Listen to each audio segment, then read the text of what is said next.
with my family's venomous words still ringing in my ears. Selfish, disappointment, failure. I did the only thing I could. I drained my entire life savings and bought a ruin. I'm Clara. I'm 29, and this is the story of how a condemned lighthouse with shattered windows became my sanctuary.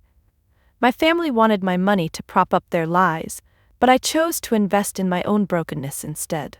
They thought they had destroyed me, but they only showed me what I needed to build.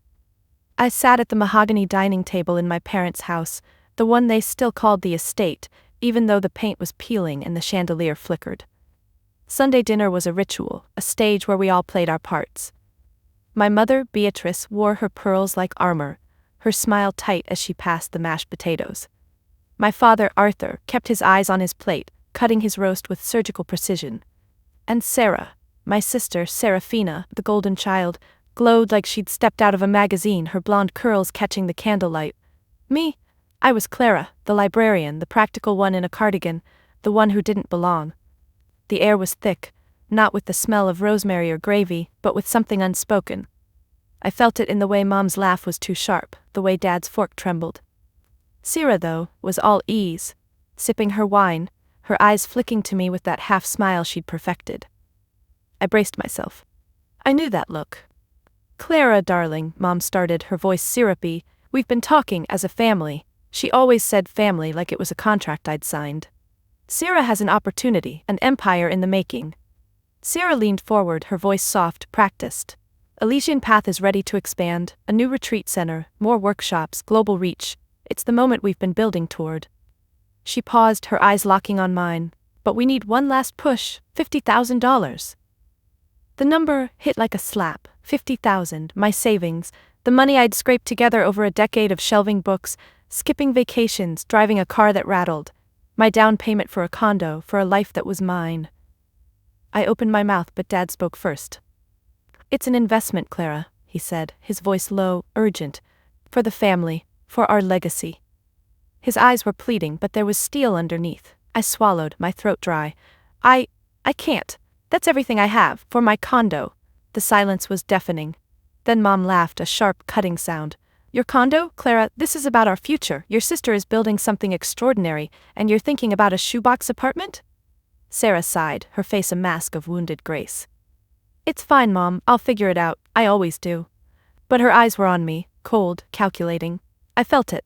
The familiar twist of guilt. The weight of being the disappointment, the one who never measured up.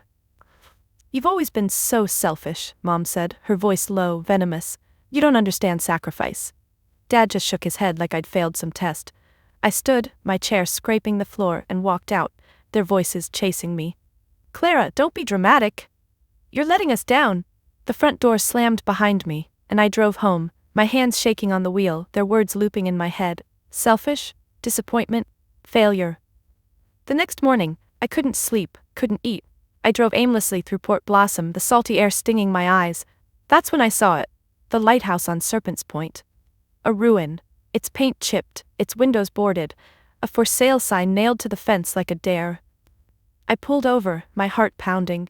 The number on the sign was blurry through my tears, but I dialed it. How much? I asked, my voice steady for the first time in days. 15,000, the man said, like he was selling a junk car. Cash only. It's a wreck. 15,000. Exactly what I had. I didn't think. I didn't plan.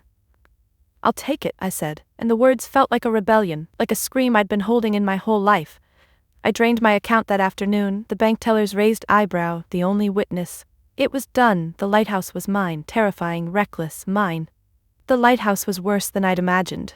The roof leaked, dripping into rusted buckets I found in the basement. The walls were streaked with salt, the air heavy with mildew. Every night, the wind howled through broken windows, a sound so mournful it felt like the house was grieving. I stood in the middle of it, my boots crunching on shattered glass, and wondered what the hell I'd done. My savings, my future, gone for this? I was alone, truly alone. And the weight of it crushed me. A package arrived a few days later, a small box from Aunt Cassie, my dad's estranged sister. I hadn't seen her in years, not since she'd stopped coming to family dinners.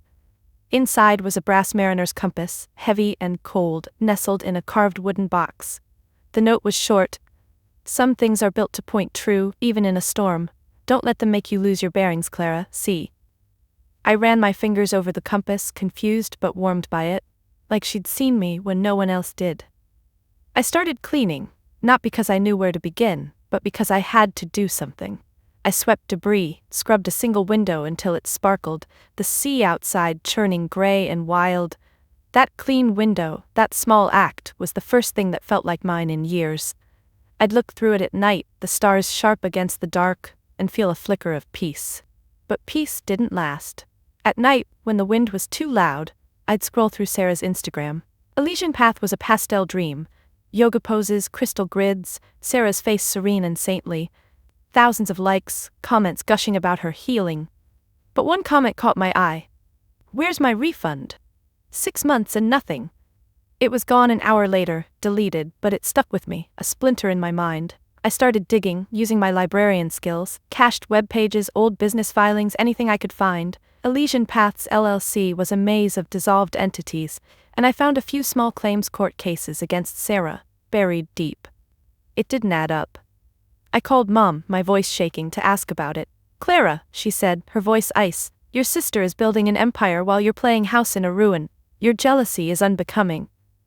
She hung up before I could respond. I sat there, phone in hand, the word jealousy burning. I wasn't jealous, I was scared. Scared that Sarah wasn't who they thought, that I was the only one seeing it. The loneliness was suffocating.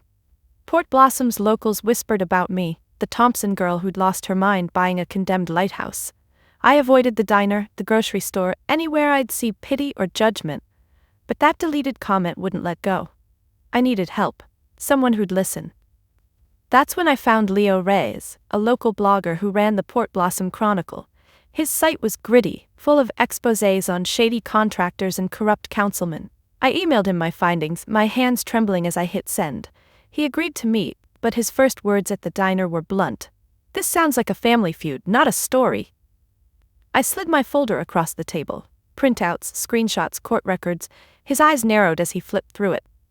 "Okay," he said finally. "There's something here. I'll dig, but it'll cost you." I nodded, handing over what little cash I had left.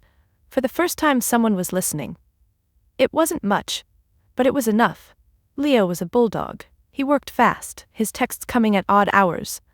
Found another client, non-refunded $10 for a retreat that never happened.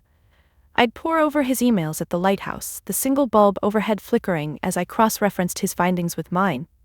We uncovered a pattern. Clients promised spiritual awakenings, charged thousands, then ghosted. I tracked down the supplier for Sarah's artisanal crystals. They were cheap, mass-produced fakes from Arizona, not handcrafted like she claimed. Each discovery was a jolt, proof I wasn't crazy, but also a knife twist. My sister wasn't just ambitious, she was a liar. Sarah's online presence grew frantic. She was live-streaming daily, her smile strained, promising a major announcement. Dad called me one night, his voice raw. "Clara, please, reconsider. Do the right thing for this family." I wanted to scream that I'd given them everything. My time, my heart, my savings. Instead I hung up, my hands shaking. The pressure was a vice, squeezing tighter every day. Then it happened. I'd been at the library with Leo, combing through more filings when I got home late. The lighthouse was dark, the wind howling. I unlocked the door and my foot crunched on glass.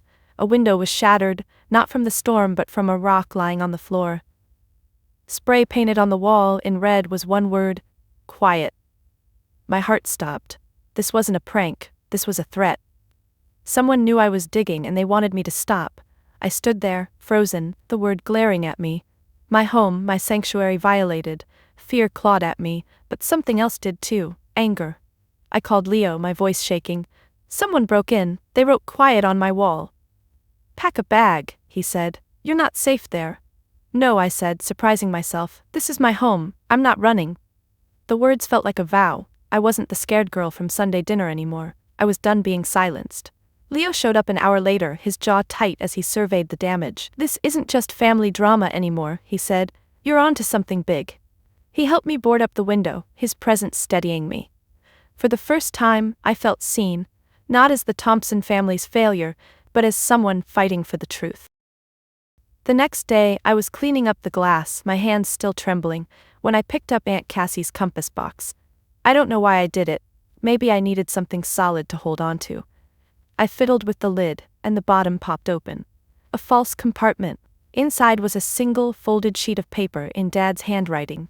A ledger. My stomach dropped as I read it. Investments gone wrong, debts piling up, and a name circled in red, Mr. K. The numbers were staggering. My family wasn't chasing glory, they were drowning, and they'd tried to drag me under with them. I showed Leo the ledger. His face went pale. Mr. K is Costas, he said. A loan shark. Bad news, Clara, the kind who doesn't negotiate. It all clicked. Sarah's desperation, Dad's pleas, the rock through my window. They weren't just hiding a scam. They were tangled with someone dangerous, someone who'd do anything to get paid. I sat on the lighthouse stairs, the ledger in my lap, and felt the crack widen, not just in my family but in me. All those years of being the good daughter, the quiet one, and they'd lied to me, used me.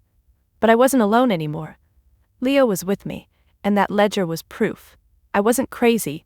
I was right. And I was going to keep going, no matter what it cost. The ledger changed everything. It wasn't just a piece of paper, it was a map of my family's lies, drawn in my father's careful script. I kept it hidden in the compass box, but its weight followed me everywhere. Leo and I met at the diner the next day, the smell of burnt coffee and grease grounding me as we spread our notes across the sticky table. His eyes were bloodshot, his voice low. Costas doesn't play games, Clara.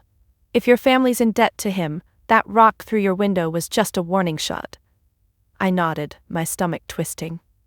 The word quiet still burned in my mind, red paint seeping into my dreams, but I wasn't backing down.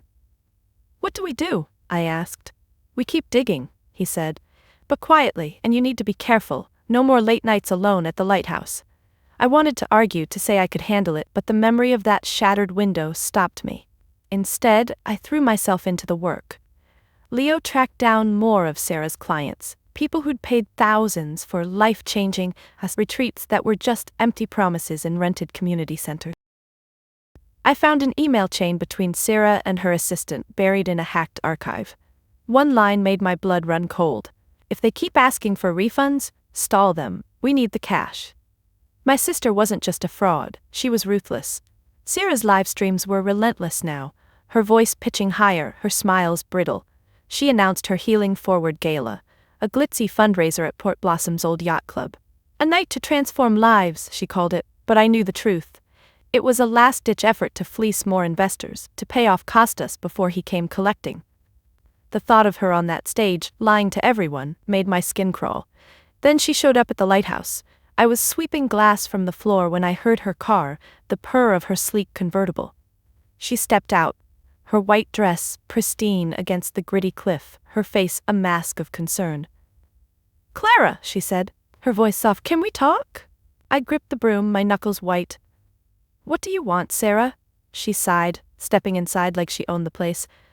"I know you're upset, I get it, but you don't understand the pressure I'm under. Mom and Dad, they're counting on me, I'm trying to save them." Her eyes welled up, perfect tears trembling on her lashes. For a second I almost believed her, almost. "Then why the lies?" I said, my voice shaking. "The fake crystals, the ghosted clients, the GoFundMe scams, I know, Sarah." Her face changed, the tears gone like a switch had flipped. "You've always had to be the martyr, haven't you?" she spat. "Digging through my life, dragging us all down, happy now?" She stepped closer, her voice low, venomous. "You're nothing, Clara, a nobody in a crumbling tower, stay out of my way." She left, her heels clicking on the stone, and I stood there, the broom still in my hands, her words cutting deeper than I'd ever admit. I wasn't nothing, I wasn't. But the doubt crept in, cold and heavy, and I hated her for it.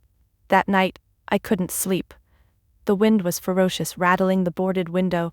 I sat by the clean one, staring at the sea, and felt the storm inside me. Sarah's gala was in 2 days. Leo and I had a plan, expose her publicly where she couldn't hide, but the cost was sinking in. I wasn't just fighting Sarah, I was fighting my whole family, maybe losing them for good.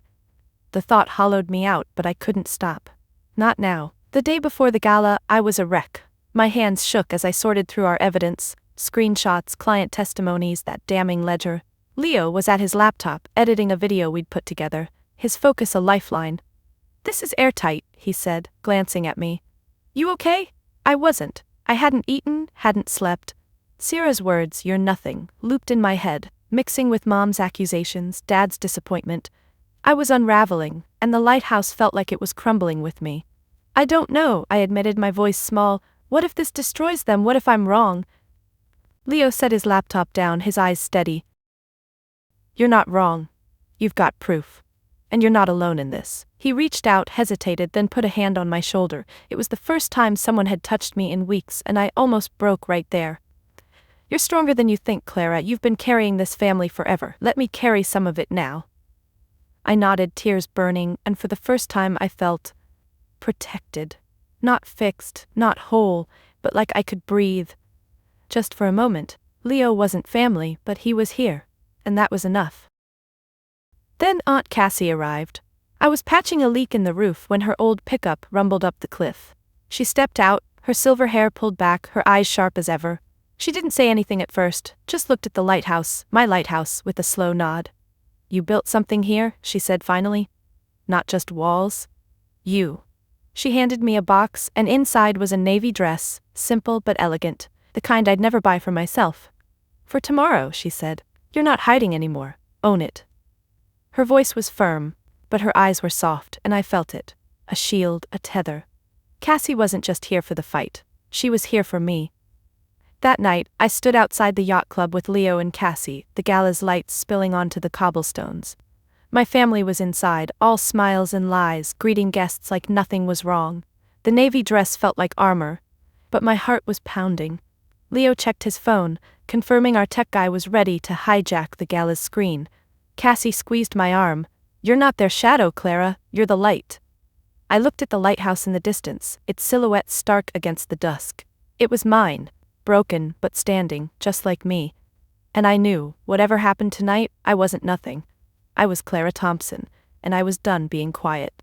But the fear was still there, a cold knot in my chest. Sarah was about to take the stage, and we were about to burn her world down. I'd lose them, Mom, Dad, maybe forever. The cost was real and it hurt, but I couldn't turn back. Not with Leo beside me, Cassie behind me, and the truth in my hands. The yacht club was a sea of wealth. Tuxedos, sequins, the clink of champagne glasses.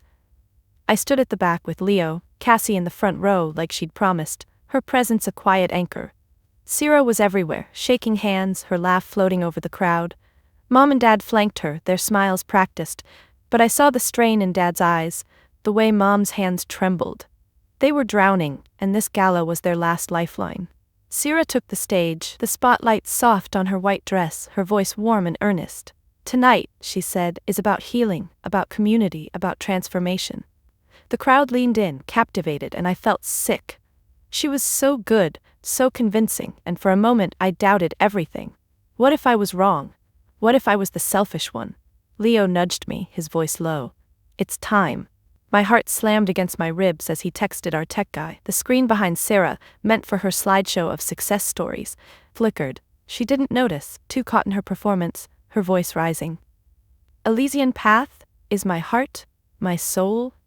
The screen went black, then lit up with our video. A screenshot of her GoFundMe, "Help my sister escape poverty," filled the frame, my name bolded in her lies. Gasps rippled through the crowd. Sarah froze, her mouth open. The video rolled on, clips of her live streams, private messages where she'd mocked her clients, a photo of Dad's ledger with Costas's name circled. Then the client testimonies, their voices raw, angry. "She took my savings. She promised healing and left me with nothing." The room erupted. Phones came out, recording, tweeting. Sarah's face was white, her eyes darting to Mom, who'd gone limp in her seat. Dad looked like he'd been punched, his hands gripping the table. I stood there, my hands shaking, watching their world collapse. It wasn't triumph, it was grief, sharp and heavy for the family I'd never really had. Cassie stood, her voice cutting through the chaos. "It seems the Elysian path leads to fraud," she said, clear and commanding. "I suggest you check your bank accounts. I'll be standing with my niece, Clara Thompson, the one telling the truth." All eyes turned to me. I felt exposed, raw, but I didn't look away. Sarah's gaze met mine, and for the first time I saw fear in her eyes. Not regret, not shame, just fear. She knew it was over. The spotlight wasn't hers anymore. It was mine, and I didn't want it, but I'd earned it. Leo grabbed my arm as security started moving in. "We need to go," he said, pulling me toward the exit. Cassie followed, her head high. Outside, the night was cold, the sea roaring in the distance. I looked back at the yacht club, the chaos spilling out, and felt the weight of what I'd done. I'd exposed them, saved myself, but the cost was a hole where my family used to be. The morning after the gala, Port Blossom was a wildfire of gossip. My phone buzzed with notifications, but I didn't look. I sat on the lighthouse's cold stone floor, the navy dress crumpled in a corner, Aunt Cassie's compass in my hands. The world outside was screaming. #Elysian Path Exposed was trending. News vans parked at the yacht club, GoFundMe issuing statements about frozen funds, but in here, it was just me and the wind, moaning through the cracks I hadn't fixed yet. Leo called, his voice tense. "Costas is gone. Word is he cut ties with your family the second the story broke. They're toxic to him now." I should have felt relief, but all I felt was hollow. Costas wasn't the real threat anymore. The real damage was done, and I'd held the match. Then the text came. From Mom, short and sharp. "You've ruined us. I hope you're happy." I stared at it, the words blurring as my eyes burned. No apology, no explanation, just blame, like always. I deleted the message, then the whole thread. Mom, Dad, Sarah. I blocked their numbers, my fingers steady but my heart cracking. I'd lost them, not just their love, but the idea of them. The family I'd spent my life trying to hold together. It was over, and the silence was deafening. Cassie showed up that afternoon, carrying a thermos of coffee and a bag of donuts. She didn't ask how I was, didn't push. She just sat with me on the cliff's edge, the sea churning below, and we ate in silence. The donuts were stale, but they tasted like kindness, like home. "You did what you had to," she said finally, her voice low. "Not everyone gets to choose their truth, Clara. You did." I nodded, tears slipping down my cheeks. "But it hurts," I whispered. "It will," she said. "But it won't always." She squeezed my hand, her grip strong, and I clung to it, to her, like she was the only thing keeping me from falling apart. The days blurred. I went back to work at the library, shelving books, avoiding the whispers. "That's the Thompson girl, the one who took down her sister." Some looked at me with pity, others with awe, but I didn't want either. I just wanted to be Clara, not the scandal, not the martyr. Leo stopped by, bringing me articles as the story unfolded. Lawsuits filed, Sierra's brand collapsing, my parents selling their house to cover legal fees. He didn't push me to talk, just left me coffee and notes. "You're tougher than you look. Keep going." They were small, but they mattered. Then, something shifted. A neighbor, Mrs. Callahan, showed up at the lighthouse with a pie, her smile shy. "Heard you could use this," she said. I took it, stunned, and the next day, another came, Mr. Ruiz with a bucket of paint for the fence. "Figured you're fixing this place up," he said, shrugging. They weren't big gestures, but they were real, and they kept coming. Port Blossom, the town that had whispered about me, was starting to see me, not as the Thompson girl, but as Clara, the woman who'd stayed. I started working on the lighthouse again, slow at first. I patched a leak, planted a small garden by the cliff, the soil gritty under my nails. Each task was a stitch sewing me back together. The pain was still there, sharp some days, dull others, but it wasn't all I was anymore. I was building something. My home, my life, my truth. A year passed, the seasons turning like pages in a book I was finally writing myself. The lighthouse wasn't a ruin anymore. The roof was sealed, the windows gleamed, and the garden bloomed with wildflowers, stubborn against the salty wind. I'd learned to fix things, pipes, wiring, my own heart. It wasn't perfect, but it was mine, and that was enough. The town changed too. Port Blossom didn't whisper about me anymore. They waved when I walked to the diner, asked about my garden, offered tools for repairs. I wasn't just Clara Thompson, the librarian who'd bought a wreck. I was Clara, who'd stood up, who'd stayed. Mrs. Callahan invited me to book club, and I went, nervous at first, but their laughter, their stories, felt like a warm blanket after years in the cold. I wasn't alone anymore. I had people, not family, but something better, chosen, real. I never heard from Mom or Dad. Sarah's name faded from the headlines, her empire dust. I didn't look her up, didn't need to. The ledger, the lies, the gala, they were scars, not wounds, and I carried them differently now. Cassie visited often, her pickup a familiar sight. She'd bring wine, we'd sit on the cliff, and she'd tell me stories of her own battles, her own truths. "You're my blood," she'd say, "but you're your own woman." I believed her. Leo became a friend, not just an ally. He'd show up with plants for my garden, a cactus one time, joking it was low maintenance like me. We didn't talk about the past much, didn't need to. He'd sit with me on the balcony I'd built, the sea stretching endless before us, and we'd share the quiet. He was writing a book now, about Port Blossom's secrets, but he never asked to include mine. He knew I'd told my story already, in my own way. One evening, as the sun dipped low, painting the sky in pinks and golds, I climbed to the lighthouse's lantern room. I'd spent months fixing the lamp, scavenging parts, learning wiring from library books. It was ready. I flipped the switch, and the beam came alive, slow and steady, cutting through the dusk. I watched it sweep the horizon, a pulse of light in the dark, and felt something settle in me. Peace, hard-won and true. Leo arrived, a potted fern in his hands, his grin easy. "Nice light show," he said, nodding at the lamp. I laughed, the sound surprising me. Free. We stood there, the beam turning, the sea whispering below. I didn't need to say anything, and neither did he. The lighthouse wasn't just a home now, it was a beacon not for ships but for me, for anyone who'd lost their way and found it again. I thought about the girl I'd been, angry, hurt, invisible. She was still in me, but she wasn't all of me. I'd built this life, brick by brick, choice by choice. The future was out there, wide and uncertain, but I wasn't afraid anymore. I had my light, my truth, and I'd keep shining no matter what came next. My lighthouse started as an act of rebellion, but it became a testament to the power of finding your own voice. If you're stuck in a role that keeps you quiet and small, remember this: your truth is your light. It may be terrifying to finally switch it on, and you may lose people who were comfortable in your shadow, but shining that light is the only way to navigate out of the storm and find the people who were waiting to see you all along. Never let anyone convince you that your truth isn't worth the cost.